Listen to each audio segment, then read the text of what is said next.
Magiging isa na lang ulit ang plaka ng mga motorsiklo kasunod ng pag-amyenda sa doble plaka law. Kaugnay niya, mapanamin natin si Attorney Greg Puwa Jr., Executive Director ng Land Transportation Office o LTO. Magandang umaga po.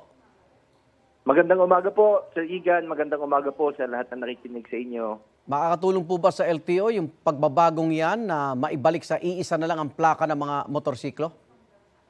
Opo, definitely Sir Igan kasi hindi na po natin kailangan i-produce pa yung pangalawang plaka na na makakadagdag po sa ating backlog. Mm-hmm. Salamat po kami sa Senate. Nasa ilan ba yung backlog natin ngayon?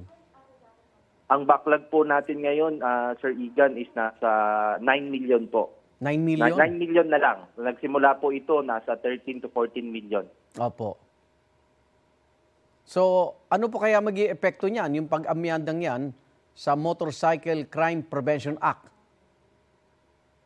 Ito po, mas mapapabilis po ang pag-address natin sa backlog kasi hindi na natin kailangan pang gawin yung pangalawang plaka ng mga motor. Opo. At saka yung mga na-issue po natin, na-issuehan natin ng iisa ang plaka dati, hindi na po natin kailangan pang gawin yung kanilang pangalawang plaka. Opo. That would add up po kasi sa ating backlog and that would mapapabagal din po yung ating pag-produce ng backlog ng lahat.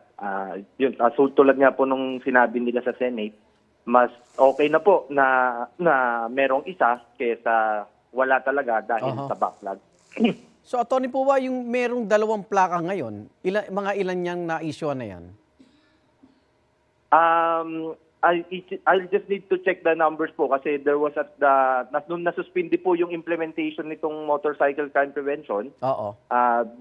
Bago po tayo pumasok dito, I need to double check lang po kung meron pong na-produce before na dalawa ang plaka. So, walang bumabiyahe ngayon na dalawa plaka? Wala po, wala. Sir Regan. Pero yung crime prevention, makikita ba agad pag, kunyari, riding in tandem, makikita ba agad ng mga saksi yung plaka ng motor? Pagka yun lang po, ang example nga po doon doon sa Senate is makakalagpas na, pero makikita na madedetermine pa rin naman po doon sa likod kung kanino po nakarehistro yung motor. Okay. Maiba naman po tayo, may mga sinita sa EDSA busway at tumakas ulit tulad ng isang SUV na may government plate number pa. Nagbanggit pa na siya daw kasama sa convoy ng isang congresswoman. So tuloy-tuloy ang ating operasyon dyan sa mga lumalabag sa busway. Opo, tuloy-tuloy po. Ito pong report na ito, sinubmit po sa atin nung SAIC. Agad-agad naman po inisyuhan natin ng show cause order. Hindi ko lang po kabisado ngayon, Sir Igan, kung kailan po ang hearing. I'll keep your office po posted kung kailan po yung hearing. Bukod sa... Pero tama, po yan, tuloy-tuloy po yan, Sir Igan. Hindi lang po kapag report ng mga other agencies.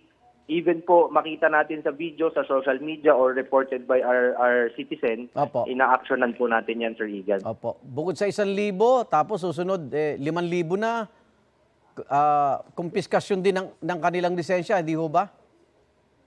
Opo, hanggang umabot po sa revocation po ito kung talagang ilang offense na po nila ito. Baka pwedeng amyendahan, first offense pa lang. Dahil sa ngayon, alam na nilang bawal na dyan, Atty. Puwa Amin po nga aralin, Sir Igan, and we will coordinate po with other agencies po dito na nag-i-implement po dito sa nag-handle po ng busway. Sa busway. Maraming salamat, LTO Executive Director Atty. Greg Puwa Jr. Ingat po. Maraming salamat po, Sir Igan. Magandang umaga po. Igan, mauna ka sa mga balita, mag-subscribe na sa GMA Integrated News sa YouTube para sa iba't ibang ulat sa ating bansa.